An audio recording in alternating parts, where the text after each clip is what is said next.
Try Cora's cult favorite tampons today, without joining a cult. Cora's #1 selling 100% organic cotton tampons are made without pesticides, chlorine, or rayon. Whether it's a definitely flowing Super Plus day or a barely there light day, you can rest or rally easy knowing Cora's got you covered. Plus, with every purchase, Cora donates period products to people in need. Find Cora nationwide at Target, CVS, and online at cora.life. We all have that friend who wakes up early to go get everyone McDonald's breakfast, while the rest of us sleep in. This is your sign to thank them. And if you're that friend, this is us saying thank you. Just a friendly reminder that right now, get any size iced coffee before 11 a.m. for just 99 cents. And a satisfying sausage McMuffin with egg is just $2.79. Price and participation may vary. Cannot be combined with any other offer or combo meal. Ba-da-ba-ba-ba. Yes, the dear ghoulish creature. He was so persuasive I could have died on the spot to oblige him. But don't you see? He comes from the lodge, Green Meadows. Good heavens. Green Meadows is a cemetery. That's right. And who would conceivably live in the lodge, Green Meadows, except the caretaker? Barbara, we have in our midst the prostrate form of Edward Stokes, the organizing grandee of the graveyards, the caster of plots, to coin a phrase, before whom even Death the Grim Reaper must get in a queue and wait to be served. Look on, ye mighty, and despair. Very interesting. But you haven't told me yet what it all has to do with Arthur Briscoe. He was the one you called me in about. I just wanted to check with you that I had the name right.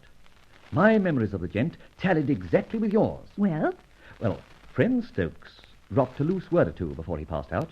Call it the 7-day hike of a rambling mind if you like. But he said, the world thinks so, you think so, but I know that Arthur Briscoe is not dead. What?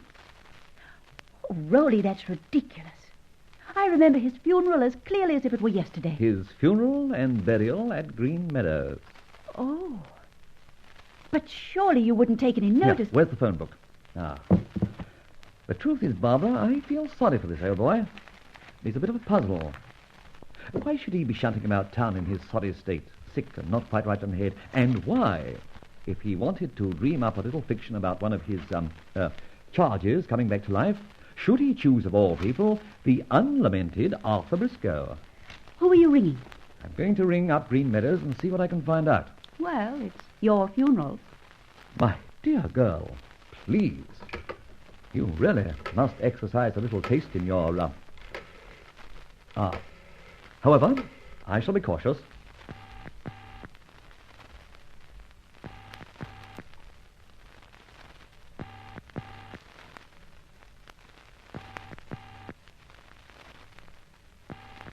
Hello?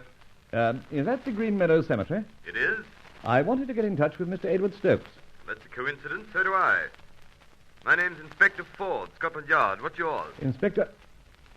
Barbara, who do you think answered the phone if not our old pal Inspector Ford? He's gunning for the bird we've trapped. Now the plot begins to thicken.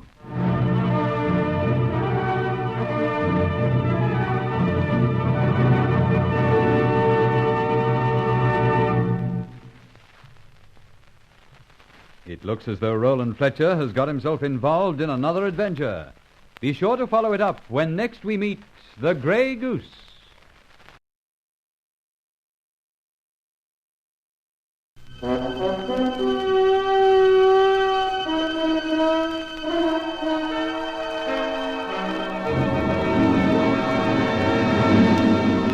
I have been here. The Grey Goose, Adventures of a Modern Robin Hood.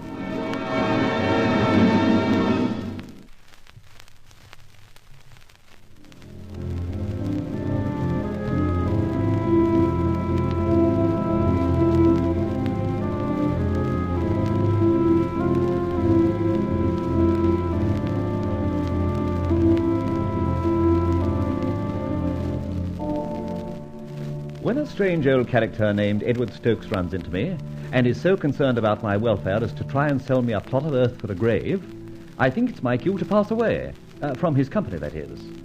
But he turns out to have a bad heart and a wandering mind, so I take him home, where he passes away, from consciousness, that is. But not before he's breathed to Barbara and me the cryptogram.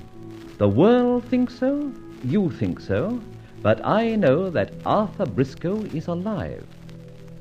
Now, this Arthur Briscoe was in his time a triple murderer who cheated the gallows only by managing to perish before the law caught up with him. Interested, I ring the Green Meadows Cemetery, where Stokes holds the office of caretaker. Imagine my surprise when I'm answered by my old companion of combat, Inspector Ford. I said my name's Inspector Ford. What's yours? Barbara, it's Inspector Ford. Now we shall have some fun. Mustn't let him recognize my voice. I wanted to get in touch with Edward Stokes, the caretaker there. Are you a friend? An associate, rather. He's the sleeping partner in a little venture of mine. When did you last see him? Why, shortly before he slept, come to think of it. Now, look here. This is a police matter. If you know where Edward Stokes is, you'd better say so. But, Inspector, I rang up to get in touch with him. Whatever has poor old Edward done to have the strong arm of the law raised against him? Is he a criminal? No, he's not a criminal. It's simply that we must know his whereabouts. He seems to have disappeared. Now, sir, if you please, when did you last see Edward Stokes? Eh? I said, when did you last see Edward Stokes? I can't hear you, I'm afraid, Inspector. When did you last see Edward Stokes? Oh, I wouldn't shout, Inspector. Shouting distorts the voice on the telephone. Oh, you... It was something about when I saw Edward last, wasn't it? Well, now, let's see. It wasn't April, it was... Yes, it must have been March. Ah, yes, about a month ago. About a month ago? In Piccadilly Circus, about 30 feet up. About 30 feet? Why, that'd put him on top of the Eros statue. Yes, that would be right, Inspector. Boat race night. He's a gay old rip. Good night. But... Oh, Rolly, you shouldn't have. Well, why not? I wouldn't put it past old Stokes to have a dash at selling burial space under Eros. You know, to one of those South American Indians who bury their dead in trees. Besides, the badinage gave me time to think. I've got an idea. What? Have you noticed some extraordinary similarities between Stokes and myself? Height, facial type? Well, no. That's because you've never trained yourself to notice such things. But the likeness is there, and you know what I'm going to do? No? What? Wait for the cover of night. No sense in taking ridiculous chances, you see. In the shroud of dark, I shall feel confident in the graveyard. I say, that's not bad. Did you hear? In the shroud of dark? Rolly, what are you talking about? Well, isn't it clear? I like old Stokes, and I'm loath to turn him out into the cold and the waiting arms of Inspector Ford without further information. Therefore, come 7 o'clock, I'm disguising myself as the old boy, shunting off to the last resting place, and getting myself arrested for whatever it is he's done. Rolly, you're not. Oh, yes, I am. It'll be great fun. Pass the crepe here, Mirandy. This is going to be a masterpiece.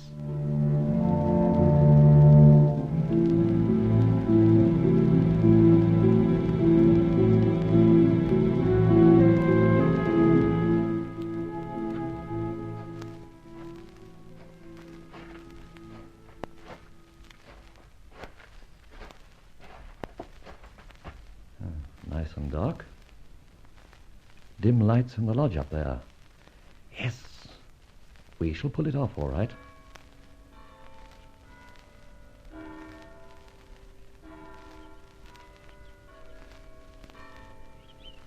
Ah, 7:45. Well, here's where a blow is struck for Schizophrenics Anonymous. Ta-ta, Fletcher. Enter Stokes. Up to the lodge and heaven forfend the right. Who's that? Really? So soon? Who is it, I said? Perhaps I should ask the same thing. You've no right in here at this hour of the night. What the... Oh, no, it couldn't be you. Well, chap in mufti. Doesn't look like a copper. So you came back, did you? Under your own steam. Don't you realize I've had every policeman in the area searching for you? Indeed. Very nice of you, I must say. And what gives you the impression I was in need of a search party? Ah, your mind is behaving itself again, eh? Well, that's fortunate. In fact, running into you before the police did is fortunate in its way, too. What do you mean? We've got a few things to clear up, old boy. Little question of where loyalties lie and that sort of thing. I did right by you, but it seems you can't be trusted where I'm concerned. I don't know what you're talking about. You know damn well I could have had you out of this job of yours years ago. Then you wouldn't have had any place to go. You've no money of your own, and who would employ an old, feeble man whose mind is going? But that was our agreement. If you kept my secret, I'd see to it you remained here. Well, I upheld my end of the bargain. Oh, did you? The letter you wrote to the police proves it, I suppose. I was a fool to have supposed you could be relied upon. I should have got rid of you the moment you found out. But your goose is cooked now, my friend. I've blown the gaff to the police, about you, I mean, and in such a way that no one will ever believe your story. There's a charge out against you. You'll spend the rest of your life behind bars. Behind bars, Stokes. And you know the kind of bars I mean, don't you? The ones that crisscross on the windows. The ones you've always been afraid of. You're not going to like being behind them, old boy. Why, a man can go mad cooped up behind them. You mean... That's exactly what I mean. I mean it with a vengeance. Of course, there is an alternative. Alternative? Yes. This. Gun. What more likely than that the poor old nut, knowing his capture was nigh, should blow his brains out by the graveyard gates? It is likely, isn't it, Stokes? I'm not inventing things. You don't want to spend the rest of your days in that place. That place? Yes, yes. No, don't snatch. It's not necessary that you take the gun. I'll do the job for you. Less painful that way, less of a strain. And then when you've, passed on, I'll put the revolver in your hand. When you're discovered, it will be suicide. Oh, I really don't think that's the best plan. You don't? You'd prefer the bars, you mean?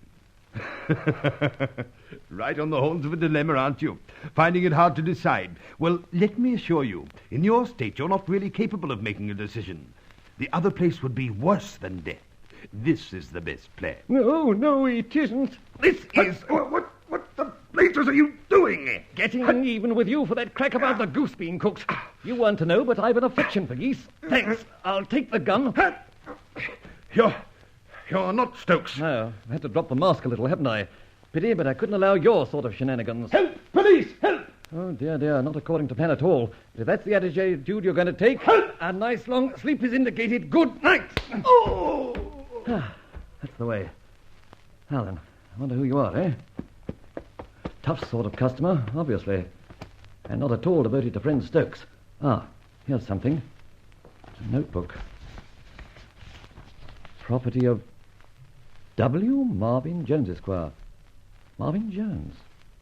Found it all, that name's familiar. Oh, hello, wakey. That won't do. I need you out for a long time yet. W. Marvin Jones, Esquire. Hold tight. Yes, bad show indeed, old boy. Like shooting a sitting duck. Still you would... We all have that friend who wakes up early to go get everyone McDonald's breakfast, while the rest of us sleep in.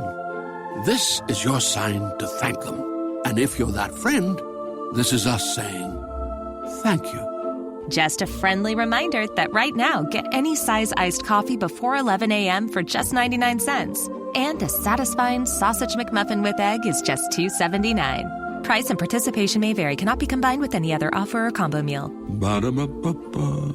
Judy was boring. Hello. Then Judy discovered ChumbaCasino.com. It's my little escape. Now Judy's the life of the party. Oh, baby, mama's bringing home the bacon. Whoa, take it easy, Judy. The Chumba life is for everybody. So go to ChumbaCasino.com and play over 100 casino-style games. Join today and play for free for your chance to redeem some serious prizes. ChumbaCasino.com. No purchase necessary. Void where prohibited by law. 18+ terms and conditions apply. See website for details.